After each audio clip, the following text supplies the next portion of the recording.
All right, number 13. In chemistry class, Rhonda measured 10 grams of a substance. How many milligrams is this?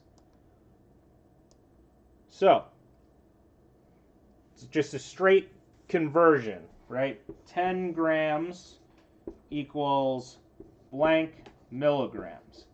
I know that 1 gram equals 1,000 milligrams, right? So, milli stands for like 1,000, right? Like you can think of millennium is 1,000 years. So I know that 1 gram equals 1,000 milligrams. So we're going from grams to milligrams. So bigger to smaller, which is multiply. And we're multiplying by 1,000. So 10 times 1,000. All we're doing here is we are just adding 3 zeros to 10. Okay? When you multiply by 1,000, you're just adding 3 zeros. As long as you're multiplying a whole number. So the answer would just be 10,000, right? Now, just to be clear, I just want to point this out. If it is, let's just say it was 6.43, okay,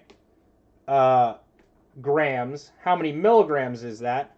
You would actually be, when we're adding zeros, we're basically just moving the decimal place to the right. So if the decimal place is here, we would move it the amount of zeros, right? So there are 3 zeros in 1,000, so we would just move this 3 times. 1, 2, and then 3, but since there's no number here, and then it would be 6,430. If that was the question, right? But that wasn't the question. But I just wanted to demonstrate that if you're multiplying by a whole number and a multiple of 10, or I mean, yeah, so if you're multiplying by 1 and then a bunch of zeros or something, you're just adding the zeros to the end of the number.